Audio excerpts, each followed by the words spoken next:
प्रणाम, मैं हूं हिमांशु द्विवेदी और स्वागत है आपका हमारी खास पेशकश चर्चा में। चर्चा के तहत आज हम एक संजीदा विषय पर बात करेंगे।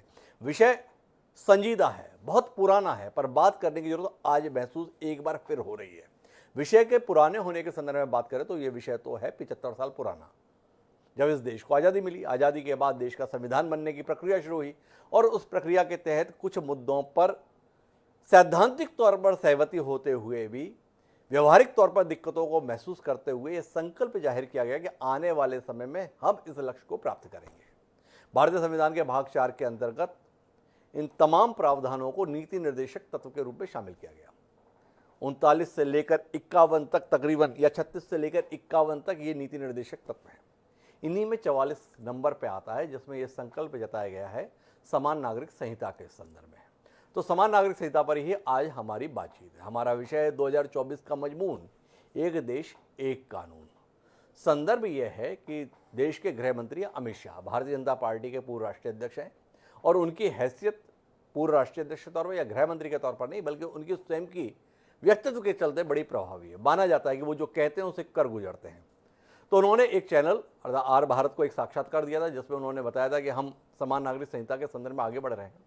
और उससे भी ज़्यादा महत्वपूर्ण ये हुआ जब वो 3-4 दिन पहले मध्य प्रदेश की राजधानी भोपाल आए तो भोपाल में अपने पार्टी के नेताओं कार्यकर्ताओं के साथ बैठक के दौरान उन्होंने बताया कि देखो हम अपनी विचारधारा के स्तर पर कई काम कर चुके हैं, चाहे वो धारा 370 के संदर्भ में है, राम मंदिर के संदर्भ में है, CAA के संदर्भ में है, तो सब पे ही हमने ठोस कदम उठा लिए हैं और अब हम समान नागरिक संहिता के संदर्भ में आगे बढ़ने जा रहे हैं। ये बात महत्वपूर्ण है और बात यहीं पर नहीं रुकती है। इसके साथ में एक खबर यह आई कि उत्तराखंड के संदर्भ में वहाँ के मुख्यमंत्री ने ये दावा किया कि हम अपने राज्य में समान नागरिक संहिता लागू करने जा रहे हैं। आज हिमाचल के मुख्यमंत्री जयराम ठाकुर, जहाँ पर अभी हिमाचल में चुनाव होने जा रहा है, वह भी दिल्ली प्रवास पर थे, तो उन्होंने कहा कि हम भी हिमाचल में समान नागरिक संहिता को लागू करने पर विचार कर रहे हैं। तो आज हम इसी पर बात करेंगे, समझने की कोशिश करेंगे कि जो 75 साल में संभव नहीं हो पाया, संविधान बने हुए तकरीबन 72 साल हो गए, संभव नहीं हो पाया, तो क्या अब हालात ऐसे बन रहे हैं कि 2024 के आम चुनाव के पहले ये संभव हो पाएगा? और अगर ये संभव इतनी सहजता से हो जाना है तो फिर जाके इतना इंतजार क्यों कराया गया? क्या इस दौरान देश में ऐसा माहौल बनाया गया है कि समान नागरिक संहिता के संदर्भ में एक सर्वसहमति बन गई है, या असहमतियों की परवाह किए बगैर फैसले लिए जाने का एक सिलसिला शुरू हुआ है जिसके तहत इस पर भी कदम उठाया जा रहा है? इस विषय को बहुसंख्यकों की तुष्टीकरण के तौर पर देखा जाए या अल्पसंख्यकों को असंतुष्ट करके बहुसंख्यक को आनंदित करने के प्रयास के तौर पर देखा जाए। साथ ही इस प्रकार के फैसले के माध्यम से देश की एक बड़ी आबादी अपने जिस हक से महरूम है उसे वो हक मिल पाएगा, ये देश विकास की दृष्टि से और आगे बढ़ पाएगा, या एक संभावित आंतरिक संघर्ष की आशंकाएं पिछले कुछ दिनों से लोगों के जहन में घुमड़ रही हैं उसको और विस्तार दिया जाएगा? तो कई सारे सवाल इस विषय के साथ में जुड़े हुए हैं। हमारे साथ कई खास मेहमान जुड़ रहे हैं जिनकी बौद्धिकता और विद्वता को लेकर संदेह नहीं है। उनसे बात करते हैं। देश के सम्मुख एक संकल्प के तौर पर देश के सबसे बड़े राजनीतिक दल के द्वारा लगातार दशकों से यह बताया जा रहा था कि हमें अवसर मिला तो हम समान नागरिक संहिता को लागू करेंगे। क्या वह संकल्प पूर्ति का समय आ गया है? ये जानने में भी हमारी दिलचस्पी है। तो ऐसे तमाम मसलों पर बात करते हैं, लेकिन इस सिलसिले को शुरू करें अपने मेहमानों से आपका परिचय कराते हुए। उससे पहले समय है आज के विचार सूत्र का। हमारा आज का विचार सूत्र ये कहता है कि the man of culture are the true absolutes of equality, अर्थात सुसंस्कृत मनुष्य ही समानता के सच्चे प्रचारक हैं। मैथ्यू अर्नोल्ड ने जो ये बताया था उसका आशय ये था, सुसंस्कृत मनुष्य मतलब पूर्ण रूप से जो मनुष्य हो गया है वह समानता के संदर्भ में विरोध करना तो दूर, बाकी लोगों को भी उसके लिए तैयार करता है। तो सब समान हो, ये संविधान की भावना रही है। अगर देश की सरकार या देश का सबसे बड़ा राजनीतिक दल इस विचार के साथ में काम करने जा रहा है तो इसमें सबको सहयोगी की भूमिका में होना चाहिए या विरोधी की भूमिका में, इस पर हमें विचार करना चाहिए। लेकिन हम इस पर अपनी चर्चा को शुरू करते हैं। हमारे साथ 5 खास मेहमान जुड़ रहे हैं। हमारे साथ में चिंतामणि मालवीय जी हैं, भारतीय जनता पार्टी के प्रदेश उपाध्यक्ष हैं, पूर्व सांसद हैं। डॉक्टर राजू वाघबरे जी हैं, प्रवक्ता हैं भारतीय राष्ट्रीय कांग्रेस के, देश का सबसे पुराना राजनीतिक दल है। अतिकुर रहमान साहब हैं, मुस्लिम स्कॉलर है, हमारे साथ में विद्वान व्यक्ति हैं। एहतिशाम हाशमी जी भी हमारे साथ में जुड़ रहे हैं और साथ ही प्रेम कुमार जी हैं, देश के जाने माने पत्रकार हैं, निर्भीक और निष्पक्ष राय रखने के लिए ख्यात है। आप सभी का स्वागत है। चर्चा की शुरुआत करूँ चिंतामणि जी के साथ में, उससे पहले लेकिन 3 बयान मेरे पास हैं, उन बयानों को आपसे साझा करता हूँ, अपने पैनल से भी और दर्शकों से भी, और उसके बाद चर्चा को आगे बढ़ाता हूँ। एक बार सुने। हमारे घोषणा पत्र का हिस्सा है और भारतीय जनता पार्टी उस पर अटल खड़ी है। ये होना चाहिए, ऐसी हमारी दृढ़ मान्यता है।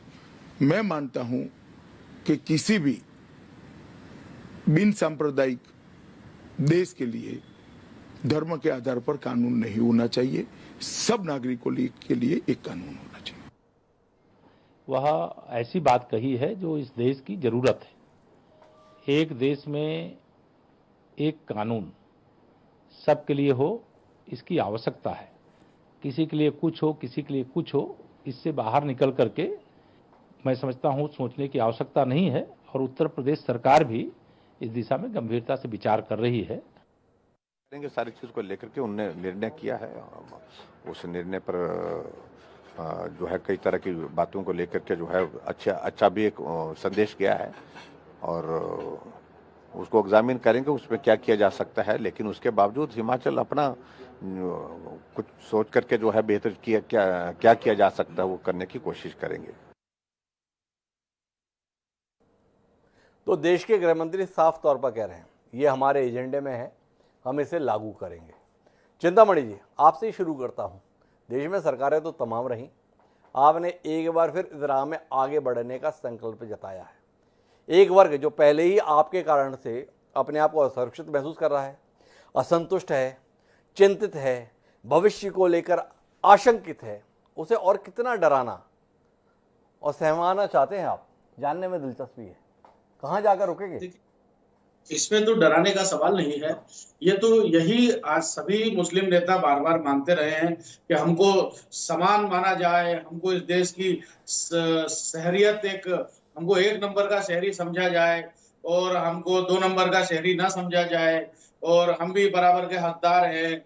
और तो जो भी बार बार ये तो मानते ही रहे कि समानता चाहिए। ये बात और है कि बहुत सारे विशेषाधिकार इनको दिए गए थे, तो उसकी बजाय भी इन्हें समानता चाहिए थी, तो वो समानता दी जा रही है, इसमें तो कुछ नहीं। और फिर ये केवल भारतीय जनता पार्टी तो प्रारंभ से जिस दिन से जनसंघ बना उस दिन से ही शुरू ये हमने कहा कि भाई समान नागरिक संहिता होना चाहिए। और भारतीय जनता पार्टी क्यों, जब संविधान सभा में बहस हुई तो बार बार ये आग्रह किया गया कि भाई एक देश में धर्म के आधार पर व्यवस्थाएं नहीं चलना चाहिए। लाखों करोड़ों लोग धार्मिक आधारों पर अपने नियम और कानून बनाए, ये किसी भी देश के लिए अच्छा नहीं है। और जब लोकतंत्र है, मेरी आवाज आ रही है? बिल्कुल हिमांशु जी, अरे आपकी आवाज ही है तो आती है आजकल। जी, जब लोकतंत्र है तो जब फिर अक्सरियत और अकलियत का कोई सवाल ही नहीं है। मैं बीच में रोकना चाहता हूं। समान नागरिक संहिता के संदर्भ में जो अंदेशा है ना, जो आशंका व्यक्त की जाती है, वो व्यक्त ये की जाती है कि अभी इस देश में अलग अलग कानून प्रचलित हैं, जिसमें मुसलमानों के लिए अलग है जो शरीयत के आधार पर है, 1947 से लागू है। हिंदुओं के संदर्भ में हिंदू, सिख, बौद्ध और जैनों के संदर्भ में लागू है। ईसाइयों के संदर्भ में अलग व्यवस्था है, पारसियों के संदर्भ में अलग व्यवस्था है। जो आप समान नागरिक संहिता की बात करते हैं, इसमें डर ये लगता है जो अल्पसंख्यक वर्ग है उसको, कि आप समान नागरिक संहिता के अंतर्गत जो हिंदुओं के कानून हैं वो बाकी के लिए भी बाध्यकारी कर देंगे। ये अंदेशा है, ये चिंता है, इसी को लेकर सरोकार है। क्या कहते हैं चिंतामणि जी, क्या आप समान नागरिक संहिता के अंतर्गत जो इस्लाम में प्रावधान है उनको बाकी हिंदुओं के लिए भी लागू कर देने की तैयारी कर रहे हैं, या ईसाइयों के संदर्भ में जो विशेष प्रावधान है उनको इतना अच्छा मान रहे हैं समाज के लिए कि आपको लगता है कि हिंदू इससे वंचित क्यों हैं, उनको भी इसका लाभ मिलना चाहिए, तो उसकी व्यवस्था करने जा रहे हैं? या कुल मिला के मुसलमानों को, पारसियों को और ईसाइयों को भी बाध्य करना चाहते हैं कि जो हिंदुओं के लिए बाध्यकारी है, हिंदू जिस नियम, कायदे, कानून के तहत पारिवारिक विषयों का निपटारा इस देश के विधि के अनुसार कर रहे हैं, अब आपको भी उसी के अनुसार संचालित होना होगा। थोड़ा ये उलझन है, इस पर कोई दृष्टि है जो आप साझा करें? कोई उलझन नहीं है। वो जो कानून है, हिंदू कोड बिल जिसे आप कहते हैं, वो हिंदू कोड बिल वस्तुतः इसलिए लाया गया क्योंकि बाबा साहब अम्बेडकर तो सबके लिए कानून लाना चाहते थे। वो तो समान नागरिक संहिता सबके लिए कर देना चाहते थे। इसीलिए तो संविधान के अनुच्छेद 44 में उसको कहा गया कि नहीं, ये राज्य के लिए आवश्यक है कि वो, उसमें तो निर्देश दिया गया है कि राज्य के लिए अपेक्षित है कि वो सबके लिए समान कानून और समान नागरिक संहिता लागू करे, वो छोड़ करके गए थे। वो तो चाहते थे उसी समय के समान नागरिक संहिता हो जाए। चूंकि नेहरू जी का तुष्टिकरणवादी सोच था, इसलिए उन्होंने नहीं होने दिया। जब उस समय जब संसद में बहस हुई तो जनसंघ के नेता डॉक्टर श्यामा प्रसाद मुखर्जी ने कहा, बाकी लोगों ने उठ करके कहा कि भाई ये अगर केवल हिंदू कोड बिल लगा रहे हो तो बाकी के लिए भी फिर एक समान कानून करो, केवल हिंदुओं के लिए कानून क्यों?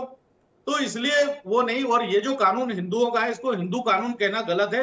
ये कोई मनुस्मृति को लागू नहीं कर दिया या कोई भृगु संहिता लागू नहीं कर तो दी। इसको क्या कहना चाहिए? ये हिंदू कोड बिल नहीं है, भले ही हिंदू कोड बिल के अंतर्गत वो स्थापित है, क्या कहना चाहिए? ये आधुनिक समाज की आवश्यकताओं के अनुरूप बना हुआ कानून है और जैसा दुनिया में अन्य जगह चल रहा है उसी तरह का कानून है। ये कोई हमारी उस परंपरा से निकला हुआ और माइथोलॉजी से निकला हुआ कानून नहीं है। जो उस समय की आवश्यकता थी, जो महिलाओं के लिए उचित था, जो परिवार चलाने के लिए उचित था, जो महिलाओं की सुरक्षा के लिए, संपत्ति के बंटवारे के लिए जो आवश्यक था वो किया। तो वो सब पर एक जैसा लागू होना चाहिए। ऐसा क्यों हो कि कुछ वर्ग कुछ की लोगों पे महिलाएं क्यों लागू हो, ये कहना है चिंतामणि जी का। एक बड़ी कमाल की बात कही है। पहली बार मुझे कोई भाजपा का प्रवक्ता ऐसा मिला जिसने नेहरू जी के समय पे कोई नियम कायदा कानून बना और उसकी सराहना की। चिंतामणि जी ने कम से कम आज इस कार्यक्रम में कहा कि ये बिल्कुल आधुनिक समय की जो जरूरतें हैं उसके अनुसार बना हुआ कानून था और उसको लागू किया था, बाकी लोगों पे भी इसे लागू हो जाना चाहिए। तो मेरे साथ में अतीकुर रहमान साहब हैं। अतीकुर रहमान साहब काफ़ी व्यवस्थाओं के बावजूद भी इस कार्यक्रम में शामिल हुए हैं। सब देश में समान दृष्टि से देखे जाएं, ऐसा सात्विक विचार देश के सबसे बड़े राजनीतिक दल का है, जिसके जिम्मेदार प्रवक्ता चिंतामणि जी हमारे साथ बैठे हैं। उन्होंने कहा आपकी शिकायतें दूर कर रहे हैं। आपको लगता है कि आपको दोयम दर्जे का समझा जाता है, अब नहीं समझा जाएगा। समान नागरिक संहिता आ रही है, सारे नागरिक इस देश की शासन व्यवस्था में समान समझे जाएंगे। स्वागत करते हैं अतीकुर रहमान साहब इस प्रयास का। आह्लादित हैं, समर्थन में खड़े हैं, या आप फिर कुछ ही बात से डरे हुए हैं? कोई अंदेशा है, आशंका है? और अगर है तो जरा हमारे बीच में साझा कीजिए। हिमांशु जी, बीजेपी के प्रवक्ता जो कुछ भी कह रहे हैं, जो कुछ भी वो कह रहे हैं उसके ऊपर कोई आपत्ति नहीं है। मुश्किल ये है कि common civil code, uniform civil code की जब कभी बात आती है, हमको ऑब्जेक्शन ये इसका तीखरा सिर्फ मुसलमानों पे क्यों फोड़ा जाता है जी। सवाल माइनॉरिटी राइट्स का भी है हिमांशु जी, और सवाल ये है कि आखिर जेंडर जस्टिस और जेंडर इक्वालिटी अगर मेंटेन हो रही है तो आपत्ति किसको होगी जी। यहाँ पर मैं चिंतामणि जी से ये पूछना चाहूंगा कि यूनिफॉर्म सिविल कोड का ड्राफ्ट अभी तक रेडी हुआ नहीं है। यूनिफॉर्म सिविल कोड के नाम पर आप 6 साल से एक छलावा देश के सामने पेश करते आ रहे हो। मैं आपसे पूछना चाह रहा हूं कि अगर आप ये कहना चाह रहे हो कि हिंदुत्व को नहीं थोपा जाएगा या मनुस्मृति को नहीं थोपा जाएगा इसके अंदर, तो क्या आप कर्ता, जो फैमिली का कर्ता होता है, उसको आप एबॉलिश करने जा रहे हो यूनिफॉर्म सिविल कोड? क्या विडो रीमैरिज को आप एक्सेप्ट करोगे यूनिफॉर्म सिविल कोड के अंदर? क्या आप उन तमाम रूढ़िवादी जो हरकतें हो रही हैं हिंदुइज्म के नाम के ऊपर, उन सब चीजों को खत्म करेंगे? हिमांशु जी, मैं 2 एग्जांपल यहाँ पर देना चाहूंगा। कोर्ट के अंदर बीजेपी सरकार का क्या रुख था सेम सेक्स मैरिज के ऊपर? आज जो बहुत गर्मा गर्मी वाले माहौल के अंदर एक पिटीशन आया था सुप्रीम कोर्ट के अंदर, उसमें बहस हुई थी, शायद हाई कोर्ट ऑफ दिल्ली के अंदर था, उसमें बहस हो रही थी कि मैरिटल रेप, उसके अंदर सरकार का क्या रुख था? कोई रुख नहीं था। बार बार जस्टिस साहब ने इनसे पूछा कि आपको स्टैंड लेना पड़ेगा।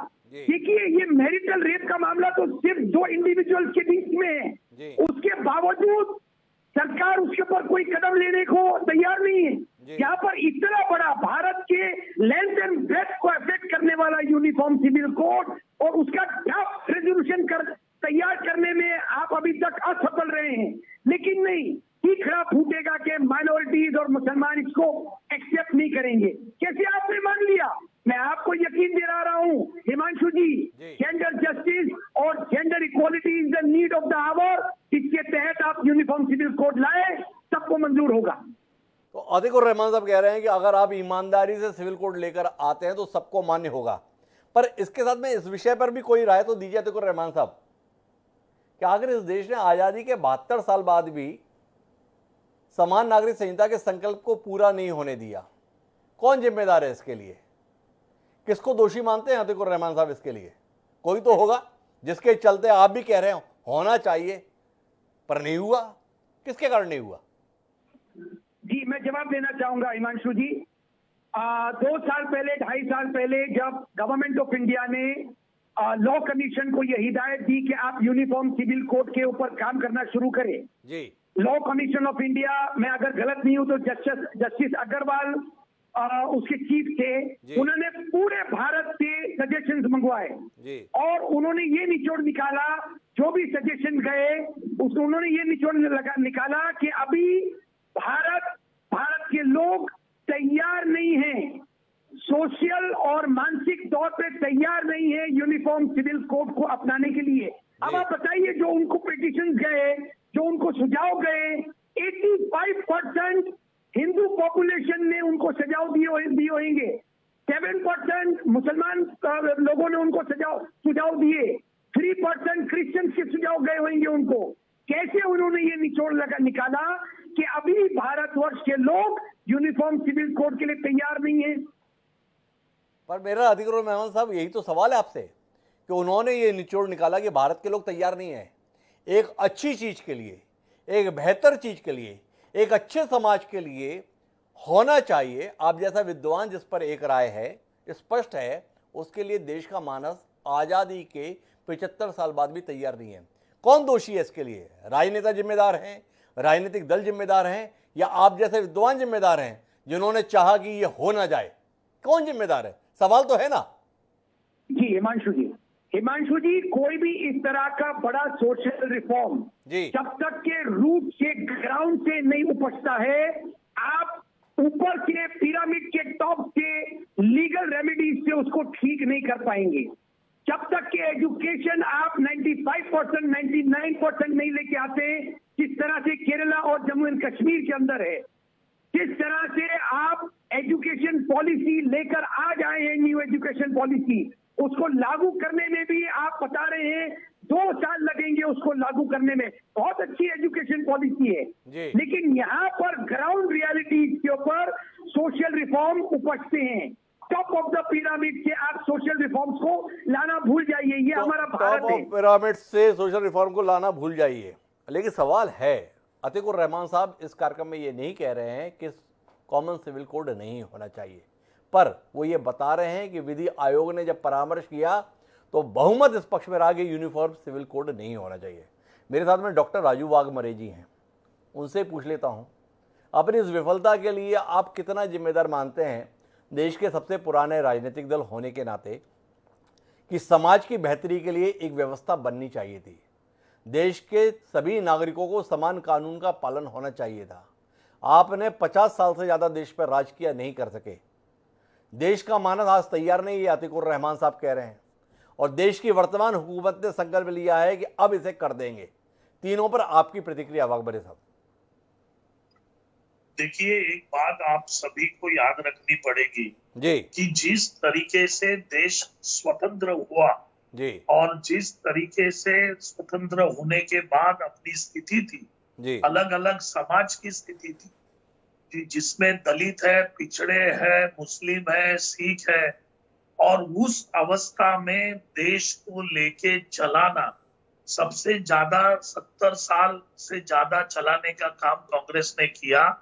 लेकिन आज भी अपना जो पॉपुलेशन है उसकी वजह से और बाकी के जो सामाजिक सोशल बंधन है उसकी वजह से आज तक हमारे हर समाज के पिछले तबके की डेवलपमेंट जो है वो पूरी तरह से हो नहीं सकी है। आज भी जो लोग हैं वो इस तरीके का जीना जी रहे हैं कि आज तक सब जन एक तरीके, एक लेवल पे नहीं आ चुके हैं। तो जब तक अगर कोई समाज एक लेवल पे नहीं आता है और आप उसको बोलोगे कि एक समान कायदा हम चालू करेंगे, तो नेचुरली समाज के अंदर, धर्म के अंदर, जाति के अंदर इतना पिछड़ापन है बहुत से लोगों का, तो आप उनको एक तरीके से गिन नहीं सकते। तो यही कारण है कि जो यूनिवर्सल कोड है, जो समान नागरिक कायदा है, वो अभी लाने का समय नहीं है। मैं लेकिन वाघ साहब विनम्रता पूर्वक आपको बीच में रोकता हूं और आपकी मंशा और जवाब से अपनी असहमति व्यक्त करता हूं। इस देश में 80% आबादी है हिंदुओं की। आपने हुकूमत में आने के 5 साल के अंदर हिंदू कोड बिल लाके उन तमाम परंपराओं को ध्वस्त कर दिया जो हिंदू समाज के अंदर स्थापित थी। आपने बहुपत्नी के संदर्भ में व्यवस्था खत्म कर दी। आपने उत्तराधिकार की व्यवस्था के संदर्भ में कानून लागू कर दिया। जिस हिंदू समाज में सबसे ज्यादा जातियों में लोग बटे हुए थे, आपने उसका कानून बनाया, उसे लागू भी सफलतापूर्वक करके दिखा दिया। लेकिन आप मुसलमानों के संदर्भ में अलग व्यवस्था चला रहे हैं, जिसमें अभी भी हलाला की व्यवस्था है, शरिया के अनुसार प्रावधान है। शंका यह पैदा होती है देश के सबसे पुराने राजनीतिक दल के संदर्भ में कि मुसलमानों को एक वोट बैंक के तौर पर इस्तेमाल करने की खातिर, उनको यह एहसास कराने की खातिर कि देखो तुम्हारी चीजों को हमने कैसे सहेज के रखा है, पूरे देश से अलग करके रखा है, इसलिए आपने नहीं होने दिया। क्या आप खारिज करेंगे इस दलील को? क्योंकि आप जो दलील दे रहे हैं उस आधार पर तो हिंदुओं के संदर्भ में कोड बिल नहीं आना चाहिए था। इतना ज्यादा अंतर्विरोध आज तक झेल रहे हैं। आज तक दलितों का घोड़ी पे बैठना समाज के एक बड़े तबके को स्वीकार नहीं होता, तो अभी चल रहा है ना। तो मुसलमानों के संदर्भ में, मुसलमानों की स्त्रियों के संदर्भ में 3 तलाक जैसी घिनौनी प्रथा को खत्म करने में 70 साल लगा दिए हमने।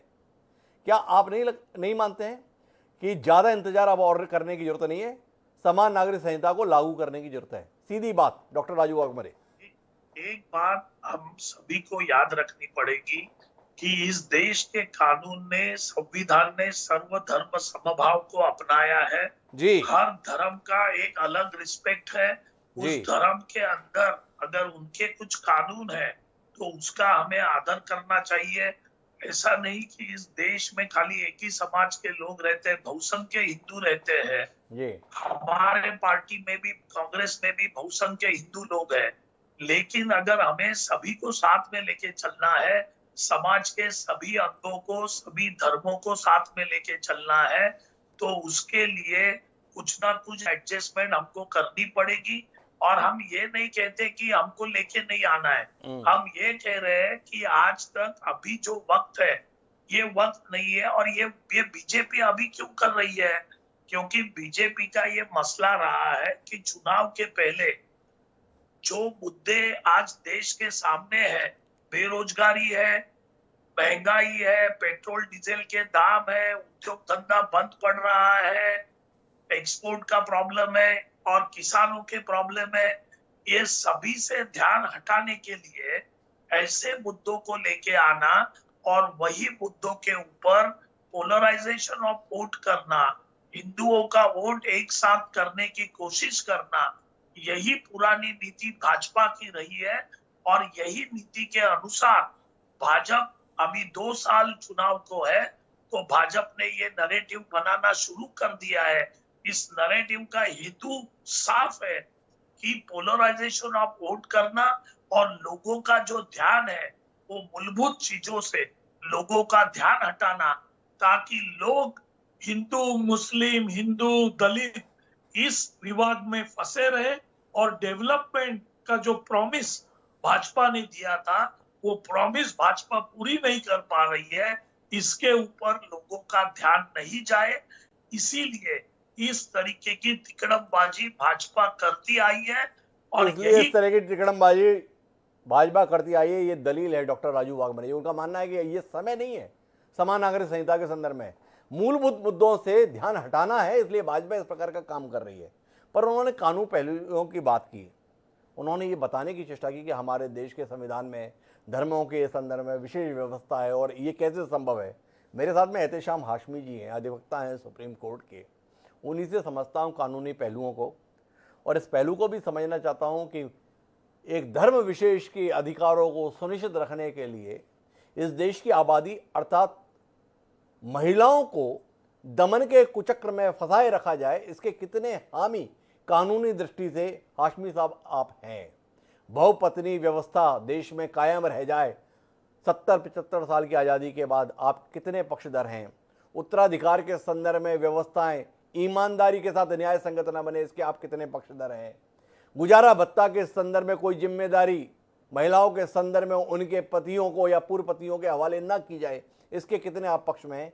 या आप मानते हैं कि संविधान में कोई मतभेद नहीं है, नीति निर्देशक तत्व के अंतर्गत संकल्प है 44वें नंबर पर समान नागरिक संहिता, देश को हिम्मत दिखानी चाहिए, संकल्प दिखाना चाहिए, आगे बढ़ना चाहिए और समान नागरिक संहिता को एक आम सहमति बनाकर लागू करना चाहिए? क्या कहते हैं हाशमी साहब आप?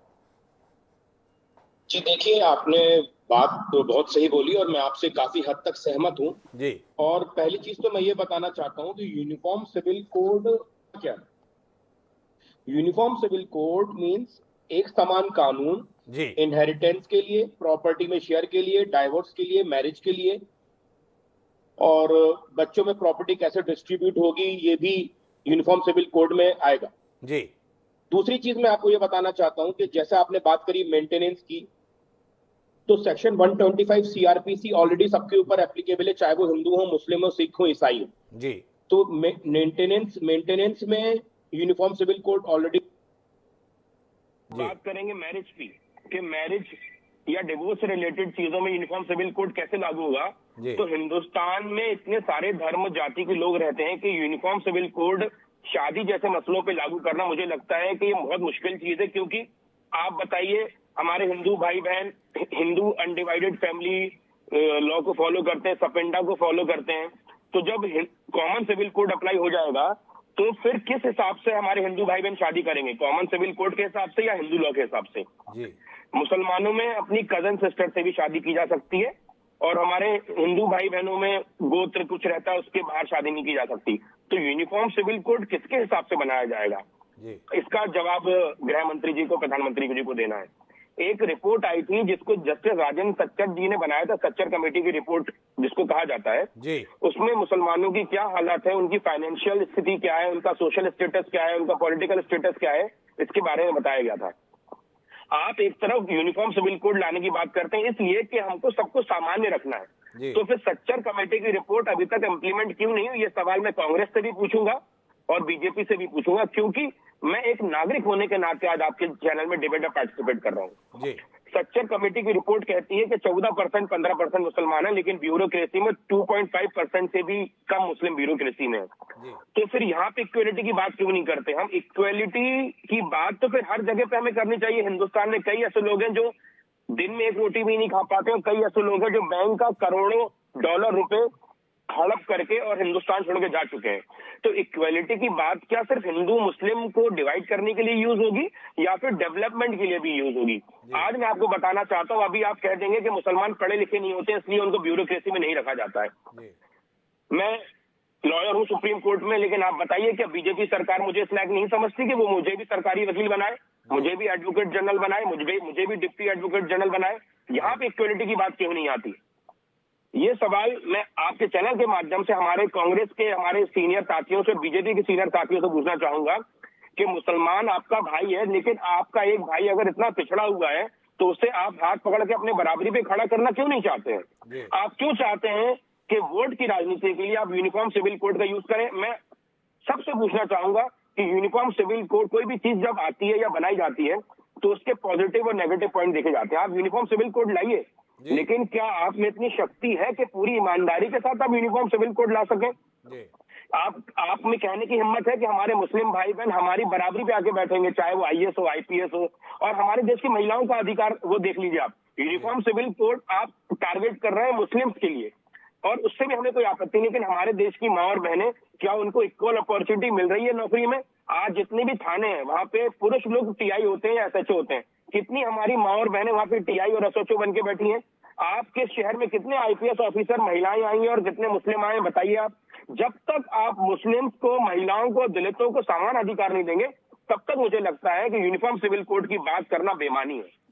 सुधांशु हाशमी साहब, एक बात बताएं, आपने जितनी भी मुसलमानों के संदर्भ में विसंगतियों पर ध्यान आकर्षित कराया, तो यूनिफॉर्म सिविल कोड नहीं है तो ये हालत है, तो यूनिफॉर्म सिविल कोड आने से ये हालात और ख़राब हो जाएंगे या इनमें कोई बदलाव की उम्मीद हम कर सकते हैं? भाई 70 साल से यूनिफॉर्म सिविल कोड नहीं है और देश में मुसलमानों की क्या हालत है ये आपने खुद बयान की, मतलब बदहाली की कोई कमी नहीं है।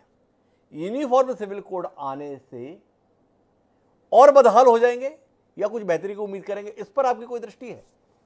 सुधांशु जी, एक चीज बताता हूं मैं आपको। अगर मैं एज अ मुस्लिम बात करूं, एज अ मुसलमान बात करूं, तो हमारे लिए वतन परस्ती आधा ईमान होता है। एक सच्चे मुसलमान के लिए वतन परस्ती आधा ईमान है, और हिंदुस्तान या हमारे वतन का जो भी कानून रहेगा वो हम मानेंगे उसको। लेकिन उस कानून को संविधान के उन दायरों में भी खरा उतरना है जो आर्टिकल 21 और प्रीएम्बल में दिए गए हैं। एक तरफ आप इक्वलिटी की बात करते हो, तो इक्वलिटी तो फिर सारे फ्रंट्स में होनी चाहिए ना। Social equality, political equality, financial equality, इन सब इक्वलिटी को एक साथ लेके चलना पड़ेगा आपको। आप pick and choose policy adopt नहीं कर सकते कि हम मुसलमानों की मैरिज लॉ में इंटरफेयर करेंगे, उनके इनहेरिटेंस में इंटरफेयर करेंगे, उनके अडॉप्शन की प्रोसेस में इंटरफेयर करेंगे, लेकिन उनका सोशल और पॉलिटिकल स्टेटस में इंटरफेयर नहीं करेंगे। ऐसा क्यों? मेरी थोड़ी असहमति है हाशमी जी। इस देश के कानून में कहां व्यवस्था है कि अगर आप पीएमटी पीडी के एग्जाम देंगे तो अगर मुसलमान है तो आप डिस्क्वालीफाई कर दिए जाएंगे? क्या आप मुझे बताइए, इस देश में आईएएस, आईपीएस, आईएफएस के एग्जाम होते हैं, उसमें कोई ऐसा नियम, कायदा, कानून आपने कहीं पढ़ा है कि अगर आप मुसलमान होने के नाते इसमें अप्लाई कर रहे हैं, परीक्षा दे रहे हैं, तो आप उसके अंतर्गत चयनित नहीं किए जाएंगे? क्या इस देश के तमाम शैक्षणिक संस्थानों में अगर कोई मुसलमान भाई या ईसाई भाई अगर दाखिला लेना चाहता है तो इस देश में कोई ऐसी व्यवस्था है जिसके तहत आपका प्रवेश प्रतिबंधित है? तो जब आप एक खुले मैदान में हैं, अपनी योग्यता साबित करते हुए मुकाम लेते हैं, आप सवाल कर रहे हैं मैं वकील क्यों नहीं बन सकता, गवर्नमेंट वकील? अरे तो मुसलमान इस देश के राष्ट्रपति बन गए, उपराष्ट्रपति बन गए, चीफ जस्टिस बन गए, तो उसके बावजूद भी आपको शिकायत है? वाकई इस देश में मुसलमानों को कुछ नहीं मिला? थोड़ा विचार कीजिएगा। वापस आऊंगा आपके पास में, लेकिन मैं अभी प्रेम कुमार जी के पास जाना चाहता हूं। प्रेम कुमार जी, आपसे समझना चाहता हूं, और मैं बात समझना चाहता हूं डॉक्टर राजू वाघमारे की दलील के साथ में। वाघमारे साहब का कहना है कि देश के वास्तविक मुद्दों के संदर्भ में भाजपा के पास बताने के लिए नहीं है, इसलिए इस प्रकार के फिजूल के मामलों में उलझाती है। इस देश के राजनीतिज्ञों से और राजनेताओं से और राजनीतिक दलों से शिकायत हमारी ये रही कि ये सत्ता में आने से पहले कुछ बोलते हैं, सत्ता में आने के बाद कुछ बोलते हैं। पर चाहे धारा 370 है, चाहे राम मंदिर और चाहे समान नागरिक संहिता है, ये भाजपा के संकल्प में, एजेंडे में शुरू से रहा। जनसंघ के समय भी ये दो मुद्दे तो रहे, धारा 370 भी और समान नागरिक संहिता भी। तो अगर सत्ता में आने के 8 साल बाद ही सही देश के सम्मान्य गृह मंत्री अब अपने संकल्प को दोहरा रहे हैं और बता रहे हैं कि हम इस पर कदम आगे बढ़ाने जा रहे हैं, तो इस पर आपत्ति करनी चाहिए या इसका स्वागत करना चाहिए? पहला सवाल तो यही है। जी डॉक्टर हिमांशु जी, राजनीतिक दल जब अपनी घोषणा पत्र की बातों को लागू करते हैं तो ये उनका जनता के प्रति उनका जो कमिटमेंट है उसको पूरा करना माना जाना चाहिए जी। लेकिन इसमें विरोध हो सकता है। कांग्रेस उस घोषणा पत्र को क्यों माने जिस घोषणा पत्र को बीजेपी बोल रही है? तो लेकिन लोकतंत्र का तकाजा ये है कि बीजेपी अपना घोषणा पत्र इसलिए लागू कर पा रही क्योंकि जनता ने उनको समर्थन दिया है। तो आपको आपका विपक्ष के रूप में विरोध करना भी एक दायित्व है और जनता ने यह भूमिका भी आपको दी है। तो कांग्रेस विरोध करे यह भी गलत नहीं है और बीजेपी उस अपने एजेंडे को लागू करे यह भी गलत नहीं है। डेमोक्रेसी तो यही कहती है। उसके बाद दूसरी बात हम ये कहते हैं, जब कॉमन सिविल कोड की बात आती है, देखिए एक विरोधाभास की ओर ध्यान दिलाना चाहता हूं कि उत्तर प्रदेश में एक यूनिफॉर्म सिविल कोड होगा, उत्तराखंड में एक होगा, इसी तरह से विभिन्न प्रांतीय सरकारों का अलग अलग यूनिफॉर्म कोड होगा और फिर राष्ट्रीय स्तर पर भी एक यूनिफॉर्म कोड होगा। तो फिर ये यूनिफॉर्म रह कहां गया? यूनिफॉर्म रह कहां गया, ये एक सवाल है। दूसरी बात ये है कि यूनिफॉर्म सिविल कोड को आप इस तरह से बांटे, एक ड्यूटीज यानी हमारा कर्तव्य क्या है इसमें यूनिफॉर्मिटी और हमारा अधिकार क्या है इसमें यूनिफॉर्मिटी। तो जो अभी चूंकि उसका प्रारूप आया नहीं है हमारे सामने, लेकिन हमारे सामने ये बहुत महत्वपूर्ण प्रश्न है कि यूनिफॉर्म एजुकेशन सबके लिए होगा कि नहीं होगा, क्वालिटी ऑफ एजुकेशन भी सिमिलर ढंग से होगा कि नहीं होगा, यूनिफॉर्म हेल्थ जो फैसिलिटीज है वो होगा कि नहीं होगा। उसी तरीके से जैसे हमने बहुत चीजें यूनिफॉर्म सिविल कोड नामक जो संरचना है आने से पहले भी यूनिफॉर्मली हासिल की है। जब हमारा देश आजाद हुआ तो सबसे बड़ी चीज जो हमने हासिल की वो है सबको वोट देने का अधिकार। ऐसा नहीं कि किसी को कोई अरबपति है या कोई किसी धर्म का है या किसी अलग ओहदे में है तो उसको वोट का पावर कुछ ज्यादा हो गया, ऐसा नहीं है। डिमांड तो तब भी थी लेकिन ऐसा हुआ नहीं। उसके बाद भी क्रमिक विकास हुआ और right to food, right to information, ये सारी चीजें जो आई ये कहीं ना कहीं हमारे यूनिफॉर्म सिविल कोड की जो सोच है उसके इर्द गिर्द ही है। लेकिन भारत जो है विविधताओं वाला देश है, क्या इन विविधताओं को स्वीकार करते हुए यूनिफॉर्म सिविल कोड की कोई सर्वमान्य संरचना हमारे सामने होगी? ये देखने वाली बात होगी। मैं बीच में रुकना चाहता हूं आपसे प्रेम कुमार जी, 2-3 बातों पे आपकी थोड़ी स्पष्ट टिप्पणी चाहिए। ये बात हाशमी साहब ने भी कही थी, ये बात डॉक्टर राजू वाघमारे साहब ने भी कही थी, हमारे यहाँ विविधता बहुत है। पर विविधता के संदर्भ में बात करें तो अमेरिका से ज्यादा विविधता कहाँ है? वहां तो हर मोहल्ले में विविधता है, पर फिर भी यूनिफॉर्म सिविल कोड है। देश अच्छा खासा तरक्की के साथ चल रहा है, लोगों के मुंह से आवाज तक नहीं निकलती है। सामने उदाहरण है। दूसरा, आपसे समझना ये चाहता हूं कि अमित शाह के बोलने के बाद कोई उग्र विरोध के स्वर नहीं निकल रहे हैं। ना डॉक्टर राजू वाघमारे भी यहां पर कोई उग्रता में बोल रहे हैं, ना आतिकुर रहमान साहब भी कोई बहुत आपत्ति कर रहे हैं, हाशमी साहब भी तर्क तलाश रहे हैं, तर्क बहुत निकाल नहीं पाए। उन्होंने तो सिर्फ इतना कहा मुसलमानों की हालत खराब है यार, मुझे ही अवसर नहीं मिल रहा है, बाकी की तो छोड़िए। तो कुल मिलाकर वो मुसलमानों की देश में स्थिति को लेकर चिंता कर रहे हैं, पर सिद्धांत के खिलाफ नहीं है। मैं समझना ये चाहता हूं, इतनी स्वीकारता का माहौल तो इस कार्यक्रम में दिख रहा है, फिर भी देश में 70 साल में यूनिफॉर्म सिविल कोड लागू नहीं हुआ। देश में विरोध था या राजनीतिक दल के स्तर पर इच्छा शक्ति की कमी थी या कोई स्वार्थ पूर्ति थी जिसके चलते लागू नहीं हुआ? सवाल बहुत साफ है, स्पष्ट है। इसमें आपकी टिप्पणी भी साफ की उम्मीद प्रेम कुमार जी करता हूं। जी जी बिल्कुल। देखिए, यही माहौल तब भी था जब हमारे देश में अटल बिहारी वाजपेयी जी की सरकार थी जी। तब राम मंदिर के मुद्दे को भी अलग रखा गया, यूनिफॉर्म सिविल कोड को भी अलग रखा गया, क्योंकि तब बहुमत, जो लोकतंत्र में जो बहुमत होता है वो उनको ये अख्तियार नहीं देता था या फिर उनको अपनी सरकार चलाने के लिए में दिक्कत आ सकती थी, इसलिए सहयोगी दल राजी नहीं थे, तो वो एकोमोडेशन उनको करना पड़ा। आज उन्हीं कारणों से आज भारतीय जनता पार्टी प्रचंड बहुमत में है। तो प्रचंड बहुमत में है तो लोकतंत्र का जो एक स्वभाव रहा, जो अटल बिहारी वाजपेयी जी के समय में देखा गया कि बहुसंख्यकवाद लोकतंत्र नहीं होता है, अल्पसंख्यक या अल्पमत दोनों सबके भावों को साथ लेके चलना ही रियल में डेमोक्रेसी है।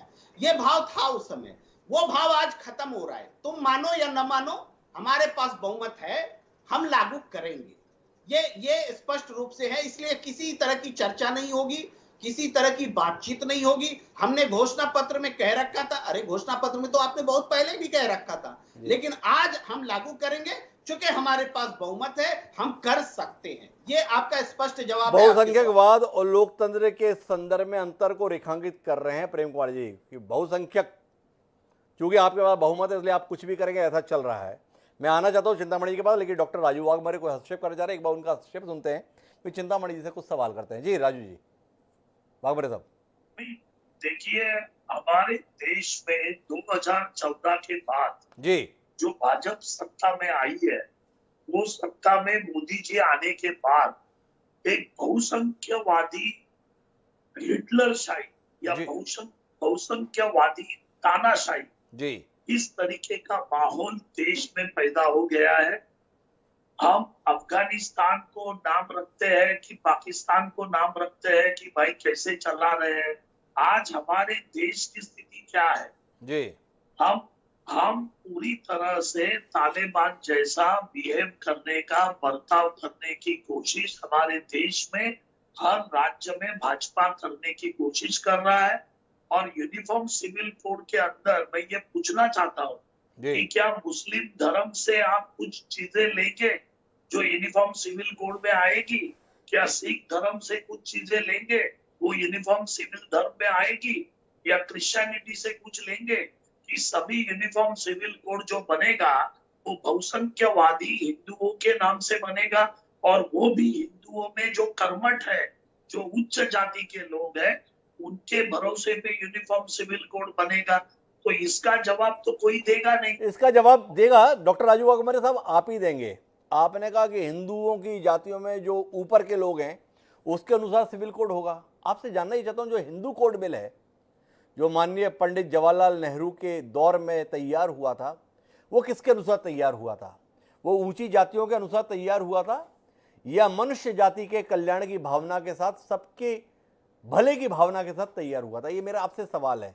जो हिंदू कोड बिल इस देश में 1955 का लागू है, जिसके तहत सारे फैसले होते हैं, वो किस अनुसार लागू हुआ था? ऊंची जातियों के अनुसार या सबके समान भाव की दृष्टि को रखते हुए लागू हुआ था? सबके समान भाव की दृष्टि को रख के पंडित जवाहरलाल नेहरू जी ने ये हिंदू कोड बिल लागू किया था। आज भी सभी को उसका फायदा हो रहा है। तो फिर आप डर क्यों रहे हैं समान नागरिक संहिता को लेकर? मैं चिंतामणि जी के पास चलता हूँ। चिंतामणि जी, पंडित जवाहरलाल नेहरू के दौर में सबकी कल्याण की भावना के साथ बनाया गया था, पर फिर भी चूंकि आप हैं इसलिए डर है, इसलिए आशंका है, इसलिए दहशत है, इसलिए झिझक है। क्या आपको अपने आप में यह विफलता नहीं लगती है कि देश का एक बड़ा वर्ग आपके कदम की ईमानदारी को लेकर सशंकित रहता है? क्या कुछ ऐसा करेंगे जिससे ये जो डर है, ये जो आशंका है, जो आपको लेकर दहशत है, वो दूर हो सके? क्या अतीकुर रहमान जैसा कुशल विद्वान की साझेदारी हिंदू कोड बिल के जो समान नागरिक संहिता है उसमें हो सकेगी, ताकि उन्हें लगे कि यह मनुष्य के कल्याण के लिए है, ना कि एक बहुसंख्यक वर्ग की तुष्टीकरण के लिए है? क्या कहते हैं चिंतामणि जी? देखिए, तुष्टीकरण का कोई सवाल नहीं, ये समानता के मूल्य का सर्वत्र स्वागत होना चाहिए। और दूसरा ये कि मैं प्रेम कुमार जी को याद दिला दूं कि जवाहरलाल नेहरू जी तो हिंदू कोड बिल लाना ही नहीं चाहते थे, क्योंकि कांग्रेस यथास्थितिवादी पार्टी है। आज भी वो यही बात कर रही है कि नहीं अभी वातावरण नहीं है, अभी ऐसा नहीं है, वैसा नहीं है। ये कांग्रेस का बहुत बड़ा दोष है और इसने देश को बहुत भुगता है। मैं चिंतामणि जी बीच में रोकना चाहूंगा, आपने बहुत बड़ी बात कह दी। पंडित नेहरू तो हिंदू कोड बिल लाना ही नहीं चाहते थे, फिर आ कैसे गया? थोड़ा तथ्यों के साथ बात की जाए। हाँ, मैं तथ्यों के साथ बात करूंगा। डॉक्टर बाबा साहब अम्बेडकर ने पूरी जिद की और सिर्फ हिंदू कोड बिल, चूंकि ये लेकर के नहीं आए इसलिए उसको, वो बाबा साहब हिंदू कोड बिल वास्तव में तो वो सबके लिए समान कानून लाना चाहते थे, लेकिन वो चूंकि जब तैयार नहीं हुए नेहरू जी के, नहीं हम मुसलमानों को नहीं छेड़ेंगे, उनके अकीदों को नहीं छेड़ेंगे, हम उनके जो रीति रिवाज है उनको नहीं छेड़ेंगे, एक समान कानून में उनको नहीं लाएंगे, और इसलिए फिर उनको हिंदू कोड बिल लाना पड़ा और इसलिए इस्तीफा देना पड़ा उन्हें। तो नेहरू जी तो फिर भी टुकड़ों टुकड़ों में लाए नेहरू जी, इसलिए नेहरू जी भी उसका श्रेय ले, ये मुझे उचित नहीं लगता। और उस समय बार बार उस समय की बहस को आप पढ़ेंगे तो पाएंगे। मैंने सारी बहस पढ़ी है चिंतामणि जी। मैं आपके जानकारी के लिए बता देता हूं, पंडित जवाहरलाल नेहरू एक लोकतंत्र के प्रति विश्वास रखने वाले व्यक्ति थे।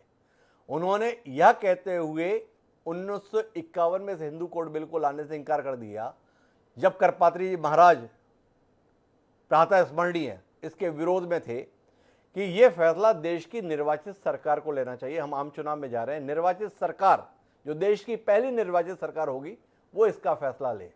और इसके तहत चुनाव हुए। 1952 के चुनाव के बाद में हिंदू कोड बिल पंडित जवाहरलाल नेहरू की नेतृत्व की सरकार के द्वारा ही अमल में लाया गया। तो जो तथ्यात्मक बात है वो तथ्यात्मक ही होनी चाहिए चिंतामणि जी। बाबा अंबेडकर आजकल आपके लिए वोटों की दृष्टि से हो सकता है कुछ फायदेमंद हों, पर उस समय पर आप बाबा साहब के साथ नहीं थे जब वो चुनाव हार रहे थे। बहरहाल मैं मुद्दे पर रहता हूं और जानना सिर्फ इतना चाहता हूं चिंतामणि जी कि क्या अतीकुर रहमान जैसे विद्वानों की आशंकाएं या एहतशाम हाशमी जैसे लोगों के मुसलमानों के वर्तमान बदहाली को लेकर चिंताओं के समाधान के कोई प्रयास इसके साथ में शामिल होंगे, या केवल 80% हिंदुओं को यह एहसास कराने के लिए कि देखो ठीक कर दिया इनको, इसके तहत समान नागरिक संहिता को अस्तित्व में ला देंगे? सवाल केवल इतना है, कुछ कहेंगे? देखिए, मुझे हिमांशु जी समय दीजिएगा, क्योंकि चारों माननीय जो है इसमें भाग ले रहे हैं, उनका स्वर एक जैसा है, इसलिए मैं ज्यादा समय चाहता हूं। सबसे पहले बात तो यह है कि मैं हाशमी जी की बात कर रहा हूं कि मुसलमान ये है, मुसलमान ऐसा है, इतना पिछड़ा उतना पिछड़ा है। अरे भाई, आपने तो 1000 साल शासन किया, आप 12-12 बच्चे पैदा करोगे, मदरसे में पढ़ाओगे, तो क्या कोई एहसान किया आपने इस देश पर? और आपने इस देश में जो है पूरी उससे भर दिया, जो मानव संसाधन बनने नहीं दिया अपने बच्चों को। आपने एक आबादी को इतना उससे कर दिया है कि नुकसान देश का आप कर रहे हैं। और आज भी उमूमन 6 से 8 बच्चे एक मुस्लिम परिवार में, तो फिर आप उसके बाद उम्मीद करेंगे कि हम आपको आईएएस भी बना दें, हम आपको आईपीएस भी बना दें, हम आपको अधिकारी भी बना दें, हम आपको शासन भी करने दें, आपके कानून भी सब लागू कर दें, तो फिर बचा क्या है फिर। और दूसरी बात यह है, आप बता रहे हैं कि नहीं हमको ये नहीं बनने दिया। मैं पूछना चाहता हूं, एक व्यक्ति को राजदूत बनाया था ईरान में, 4 रा के, मैं उसका नाम भी बता दूं बाद में, उपराष्ट्रपति हामिद अंसारी, 4 रा के जासूस उनके कार्यकाल में मारे गए, उनके कार्यकाल में उन्होंने, और ऐसा आरोप लगाया जाता है कि उन्होंने सूचना दी, ईरान के राजदूत उनको बनाया, उपराष्ट्रपति बनाया, और उपराष्ट्रपति बनने के बाद जब वो हटे, तो हटने के बाद जो उनका स्वर था वो क्या इस देश का स्वर था? क्या इस देश के लिए उन्होंने धन्यवाद ज्ञापित किया था? तो क्या इसलिए आपको बना दें? और कितने लोग जो सेना में भर्ती हुए अपनी बंदूकें लेकर के पाकिस्तान चले गए, इंडियन पर वो लेकर के। गद्दारी जो है वो हर बार आप करते हैं, आपके आईएएस बैठते हैं तो केवल कौम का भला करने की बात करते हैं। किस तरह के यूपी के आईएएस को हमने देखा किस तरह की बात वो कर रहे थे, अपने यहाँ पे तदबीर तो करा रहे थे, धार्मिक शिक्षाएं वो कर रहे थे, और नफरत फैलाने का काम आप करते हैं। और उसके बाद कहते हैं कि हमको ये नहीं वो नहीं वो नहीं। क्यों 12 बच्चे पैदा करते हैं? क्या अपनी कौम को ये क्यों नहीं समझाते आप? दूसरी बात में बात करता हूं माननीय प्रेम जी की। प्रेम जी ने लोकतांत्रिक मूल्यों का अपमान, इसे मैं कह सकता हूं। और बाकी मैं यही बात जो है हमारे राजू हकमारे जी से भी कह सकता हूं कि ये लोकतांत्रिक मूल्यों का अपमान कर रहे हैं। भारतीय जनता पार्टी को इस देश की जनता ने बहुमत दिया है, और ऐसा नहीं कि हमारा कोई छिपा हुआ एजेंडा था कि हम जो है ये संयुक्त जो समान नागरिक संहिता एकदम लेकर के आए। हम जब हमारी प्रारंभ से पार्टी हुई सन 1951 से, तब से आज तक हमारे एजेंडे में समान नागरिक संहिता रहा है। आज चूंकि हमारी सामर्थ्य, देश की जनता ने हम पर विश्वास जताया, तो बहुमत का तानाशाही कैसे हो गई? और अगर ये बहुमत की तानाशाही थी तो इंदिरा गांधी क्या कर रही थी? ये जो सोच है भारत, ये कुल मिला के सोच है, वो चिंतामणि जी ने अपनी सोच तो बता ही दी है, बाकायदा नाम के साथ में बता दी है। लेकिन मैं चर्चा को उस सोच पर नहीं ले जाना चाहता, थोड़ी ठोस बात करने की कोशिश करते हैं। अतिकुर रहमान साहब, मैं आपसे थोड़ा बात को विस्तार देना चाहूँगा। आप जैसा विद्वान इस पैनल का हिस्सा है कि अगर समान नागरिक संहिता अस्तित्व में आती है तो कौन से ऐसे प्रावधान हैं जिनके संदर्भ में आपको लगता है कि इनको उसका हिस्सा होना चाहिए, जो न केवल मुसलमानों का बल्कि हिंदुओं का, सिखों का, ईसाइयों का, सबका भला करें?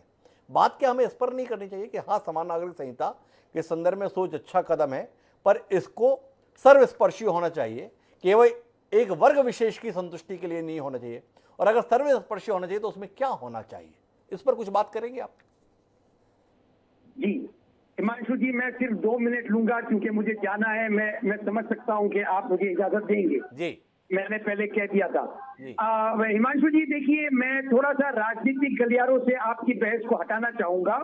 हम बात कर रहे हैं यूनिफॉर्म सिविल कोड की, और अभी जो परिस्थितियां हुई हैं पिछले 5, 6, 7 सालों के अंदर हमारी जुडिशरी के अंदर हमारे जो मामला आए हैं हिमांशु जी, जेंडर जस्टिस और जेंडर इक्वालिटी को लेके, तो तमाम हाई कोर्ट ने और सुप्रीम कोर्ट ने भी इस तरफ इशारा किया कि uniform civil code is the best time, इसको लाना चाहिए। तो अब ये जेंडर जस्टिस और जेंडर इक्वालिटी एक्ट की अगर हम बात करते हैं तो जिस तरह से कि अभी वाघवारी साहब भी कह रहे थे कि कौन कौन सी अच्छी बातों में इसका हिस्सा बनाया जाएगा, तो हिमांशु जी ये बातें तय कहाँ होनी चाहिए? ये बातें तय होनी चाहिए, ड्राफ्ट एक रेजोल्यूशन बनाया जाए यूनिफॉर्म सिविल कोड का, पार्लियामेंट के अंदर उस पर बहस हो, तमाम हमारे राज्यों की असेंबलीज में उस पर बहस हो। अगर मुझे कोई आपत्ति है, मुसलमानों को कोई आपत्ति है, क्रिश्चियन, पारसी, सिखों की आपत्ति है, उनकी आपत्तियां दूर होंगी इस ड्राफ्ट रेजोल्यूशन के अंदर।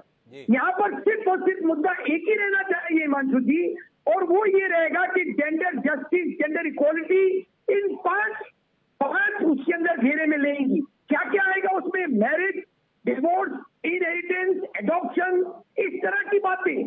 जहां पर इनइक्वालिटीज भरमार लगी हुई है, जहां पर औरतों की राइट्स का वायलेशन हुआ है, बच्चों की राइट्स का वायलेशन हुआ है, मजहब के दायरे में, धर्म के दायरे में, तो तो ये राजनीतिक गलियारों से इस चीज को निकालो, इसको हिंदू कंसोलिडेशन का एक वजह बनाते हुए इसका एक ड्राफ्ट रेजोल्यूशन तैयार करें और बीजेपी सरकार पार्लियामेंट में इसको बहस करे। साल 2 साल। एक इम्पोर्टेंट बात और मैं कहना चाहूंगा, जिस तरह से हाशमी साहब ने कहा equality only required in uniform civil code. अरे 33% रिजर्वेशन हमारी महिलाओं को 20 साल से आप देने में असमर्थ रहे हैं और यहाँ यूनिफॉर्मिटी की बात कर रहे हैं आप। हिमांशु जी, मैं इजाजत चाहूंगा आपकी देखो, रहमान साहब का कहना है कि इक्वलिटी, जेंडर इक्वलिटी के संदर्भ में फोकस होना चाहिए और मूलतः समान नागरिक संहिता के संदर्भ में जो पक्ष में दलीलें दी जाती हैं वो दी भी इसी संदर्भ में जाती हैं कि महिलाओं का बड़ा शोषण हो रहा है अलग अलग प्रावधानों के चलते। मैं हाशमी साहब एक बार फिर आपकी ओर रुख करता हूं। पिछली बार आपने बहुत कुछ कहा, पर आपसे सीधा सवाल ये है कि समान नागरिक संहिता के तहत इस देश में रहने वाले 135 करोड़ एक नियम एक व्यवस्था से संचालित हों, इसको लेकर आपका कोई ऐतराज, या आप मानते हैं कि हाँ ये कोशिश होनी चाहिए पर ये एक वर्ग विशेष के लिए नहीं होनी चाहिए? आपका नजरिया? बिल्कुल ये कोशिश होनी चाहिए सुधांशु हिमांशु जी। और सुप्रीम कोर्ट में जो यूनिफॉर्म सिविल कोड को लेके पिटीशन पेंडिंग है, उसमें मैं आपको बता दूं बीजेपी के कारनामे। बीजेपी से सुप्रीम कोर्ट ने पूछा कि भाई आपका क्या मसौदा तैयार है, क्या खाका तैयार है, तो आज तक ये सुप्रीम कोर्ट में जवाब नहीं दे पाए। और चिंतामणि जी बैठे, इन्होंने बहुत अच्छी बात करी कि 12 बच्चे मुसलमान पैदा करते हैं। मैं इनसे पूछना चाहूंगा, चिंतामणि भाई साहब, आपके खुद के 4 बच्चे हैं, उसके बारे में आपका क्या ख्याल है? मेरी सिर्फ एक छोटी बहन है और मैं ये चाहता हूँ कि आपके चारों बच्चे बहुत तरक्की करें और आप जैसे बड़े नेता मंत्री बने। मैं ये भी चाहता हूँ कि वो इस हिंदुस्तान के जितने भी लोग हैं, हिंदू मुस्लिम सिख ईसाई, सबको साथ लेके चलें। आपको एक बात और बताना चाहता हूँ मैं कि आप एक बार रिसर्च करिए। आप बहुत पढ़े लिखे नेता हैं, मैंने आपका प्रोफाइल चेक किया है, आपने कई किताबें भी शायद लिखी हैं और आप पोस्ट ग्रेजुएट रहे हैं, आप जो इनकी जानी मानी हस्ती रहे हैं। तो आप एक बात को रिसर्च करिए कि मुसलमानों के परिवार में क्या सही में 12 बच्चे होते हैं? और अगर इस बात को आप साबित कर देंगे, अगर मुसलमानों के 12 बच्चे होते तो आज हिंदुस्तान में मुसलमानों की जनसंख्या 80% होती, ना कि 14%। इस आप कैलकुलेशन, अगर आपके बच्चे भी बहुत इंटेलिजेंट है, उनसे भी आप मैथ्स का अगर फॉर्मूला पूछेंगे तो वो आपको बता देंगे सुधांशु भाई, चिंतामणि भाई साहब, कि मैं गलत कह रहा हूँ या सही कह रहा हूँ। आप मेरे बड़े भाई हैं, आप मुझे गाइड करिए, अगर मैं गलत हूं तो मुझे थोड़ा समझाइए। मैं भी आपके यूनिफॉर्म सिविल कोड के लाने में जो आप लोग प्रयास कर रहे हैं उसमें मैं अहम भूमिका निभाऊंगा। तो कुल मिलाकर हाशमी साहब भी इस दिशा में आगे बढ़ गए। ठीक है, हम भी इस दिशा में आगे बढ़ते हैं, पर सबसे महत्वपूर्ण टिप्पणी तो डॉक्टर राजू वाघमारे जी की चाहिए। वाघमारे जी की टिप्पणी इसलिए चाहिए क्योंकि वो देश के सबसे पुराने राजनीतिक दल से ताल्लुक रखते हैं। जो काम आपके दौर में नहीं हुआ, नए दौर में हो सकता है। क्या इस नए दौर में हो रहे इस कदम में कुछ मददगार की भूमिका निभाएंगे, या हमसे नहीं हुआ तो इनसे कैसे हो जाएगा इसलिए विरोध की भूमिका में रहेंगे? वाघमारे साहब। नहीं, देखिए, कांग्रेस ने आज तक कभी भी एक भूमिका ली है कि देश का भला हो, देश में रहने वाले हर तबके का भला हो, चाहे दलित हो, चाहे मुस्लिम हो, चाहे हिंदू हो, सबको लेके साथ में चल के कांग्रेस ने देश का भला किया है और देश को आज इस मुकाम में लेके आए कि हम महासत्ता बन चुके हैं या उसके रास्ते में बहुत नजदीक पहुंच चुके हैं। लेकिन इस यूनिफॉर्म सिविल कोड के मामलों में कांग्रेस की राय अभी तक यही है कि अभी ये टाइम नहीं है कि इस तरीके की जल्दबाजी करने का। हमें सबको थोड़ा ऊपर लेके आना पड़ेगा, एक लेवल पे लेके आना पड़ेगा, दलितों को लेके आना पड़ेगा, मुसलमानों को लेके आना पड़ेगा, ईसाइयों को लेके आना पड़ेगा, और उसके बाद दलितों की बात कहां से आ गई वाघमारे साहब? दलित तो हिंदू सिविल कोड के अंतर्गत संचालित हो ही रहे हैं और आप 75 साल हो गए आजादी के। अगर अब भी हम इस स्तर पर नहीं आए तो कितना इंतजार और कराना चाहते हैं हमें इस काम के लिए? 10 साल, 20 साल, 25 साल, 50 साल, थोड़ा वो भी बता दें, कब आएगा समय? देखिए, देश, ये अपना देश की लोक संख्या, पॉपुलेशन, देश की स्थिति ये बाकी देशों जैसी नहीं है। ये विविधता में एकता का देश है। सभी को ऊपर आने के लिए पॉपुलेशन का बहुत बड़ा अड़सर है और उसी की वजह से टाइम लग रहा है। तो वो टाइम हमें देश को देना चाहिए, देश को समय देना चाहिए। डॉक्टर राजू वाघमारे जी वापस ये कह रहे हैं। प्रेम कुमार जी मेरे साथ में हैं। प्रेम कुमार जी, जब धारा 370 के प्रावधानों को हटाने की बात हो रही थी तब भी कुछ लोग बता रहे थे कि खून की नदियां बह जाएंगी, जलजला आ जाएगा। अमित शाह आजकल पूरे देश को बताते हैं, कोई आवाज़ नहीं आई। सीए के संदर्भ में भी यही हुआ, राम मंदिर को लेकर भी दुनिया में बड़ी प्रतिक्रिया रहती थी, कुछ नहीं हुआ, बन ही रहा है। तो क्या आप इस दलील से सहमत हैं अभी समय नहीं आया, या आपका मानना है समय तो आ चुका नेक काम का, अब समान नागरिक संहिता हिंदू संहिता में तब्दील ना हो इसके लिए बाकी लोग प्रयास करें और सबके भले के लिए सब धर्मों में जो अच्छे प्रावधान हैं उनको समाहित करते हुए देश आगे बढ़े, इस विचार के साथ है। आपकी टिप्पणी। डॉक्टर साहब देखिए, जब देश आजाद हुआ था तब भी हमारा नेतृत्व इस बात की जरूरत तो महसूस करता था कि यूनिफॉर्म सिविल कोड जैसी चीज हो जी, लेकिन उसको तो कैसे इम्प्लीमेंट किया जाए इसमें चूंकि सभी उस समय सहमति नहीं बन रही थी और इस वजह से फिर डेमोक्रेसी भी लानी थी और आपने सही बताया कि पंडित नेहरू जी का डेमोक्रेसी के प्रति कितना कमिटमेंट था वो भी बताया, तो उस हिसाब से चीजें आगे बढ़ी। और आज भी जब हम वही चाहे जितने साल बाद हम इस सवाल पर विचार करेंगे तो वो सवाल बना रहेगा कि यूनिफॉर्म सिविल कोड जैसी बात को जब हम इंप्लीमेंट करना चाहते हैं तो इसके लिए क्या अधिक से अधिक लोगों को मानसिक रूप से तैयार करने की जरूरत नहीं है। जो हम संविधान का ड्राफ्ट तैयार करने में सालों लगा देते हैं, तो क्या इस यूनिफॉर्म सिविल कोड का ड्राफ्ट करने में हमें समय नहीं लगाना चाहिए कि आप सरकार में आए, आपने जो सोच लिया वही यूनिफॉर्म सिविल कोड है, कि यूनिफॉर्म सिविल कोड के और कौन कौन से फैक्टर्स जोड़े जाने चाहिए। मैंने पहले भी कहा स्टेट का सिविल कोड अलग होगा, सेंट्रल का सिविल कोड अलग होगा, क्या ऐसा होगा? ये यूनिफॉर्म सिविल कोड हो तो इस जरूरत को समझने के लिए देश के अधिसंख्य के लोगों की उसमें भागीदारी हो, उनका विचार हो, ये ज्यादा जरूरी है। इसको करने में टाइम लगता है, कुल मिला के मैं अगर बातचीत के मर्म पे पहुंचूं तो कुल मिलाकर देश 75 साल बाद इस मुकाम पर तो पहुंच गया है कि खुलकर इस बात का विरोध करने के लिए तैयार नहीं है कि यूनिफॉर्म सिविल कोड नहीं होना चाहिए। यूनिफॉर्म सिविल कोड हो, लेकिन कैसा हो इस पर ठीक से चिंतन मनन होना चाहिए। इसके संदर्भ में कम से कम ये पैनल इसी प्रकार की राय रखता है। क्या देश में बैठी हुई सरकार चिंतन मनन के लिए देश को समय देगी? क्या उसमें देश के लोगों की भागीदारी रखेगी? ये जानने में हमारी दिलचस्पी होगी। या जिस प्रकार से कृषि कानूनों के संदर्भ में लोगों को ये शिकायत रही कि एक अध्यादेश आया और बाद में कानून का स्वरूप बन गया, नतीजा ये रहा कि उसकी वापसी के संदर्भ में कदम उठाने पड़े। समान नागरिक संहिता जैसा संवेदनशील मुद्दा ऐसी ही किसी जिद का शिकार तो नहीं होगा। उम्मीद करते हैं एक संकल्प के तहत अगर विचार के साथ 7 दशक तक भारतीय जनता पार्टी ने जनसंघ और भाजपा के दौर में प्रतीक्षा की है तो उसे अमल में लाने के लिए देश को इतना समय तो देगी कि क्या वो लाना चाहते हैं इस पर देश विचार कर सके। अगर विचार करके देश को तैयार कर सकेंगे तो एक सही कदम के संदर्भ में सही क्रियान्वयन देश होते हुए दिखेगा। और अगर इससे इतर चिंतामणि जी अपनी उग्रता के साथ ही लागू करना चाहें तो देश जैसी भी प्रतिक्रिया करेगा उसको लेकर भी हम आपके बीच में रूबरू होंगे। लेकिन एक गंभीर विषय पर सार्थक चर्चा का हिस्सा बनने के लिए आप सभी का बहुत बहुत धन्यवाद। समय है अगर आज के शेर का। हमारा आज का शेर साहसिक फैसलों को समर्पित ये कहता है कि हम अमन चाहते हैं मगर जुल्म के खिलाफ। हम अमन चाहते हैं मगर जुल्म के खिलाफ, अगर जंग लाजमी है तो फिर जंग ही सही। साहिर लुधियानवी ने एक कमाल का शेर कहा था।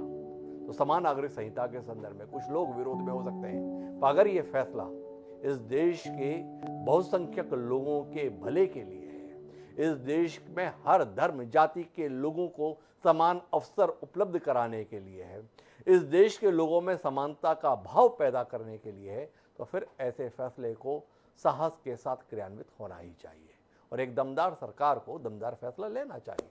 इसी के साथ अब मुझे दीजिए इजाजत, कल फिर मिलेंगे नए विषय के साथ, तब तक के लिए सादा पढ़ाओ।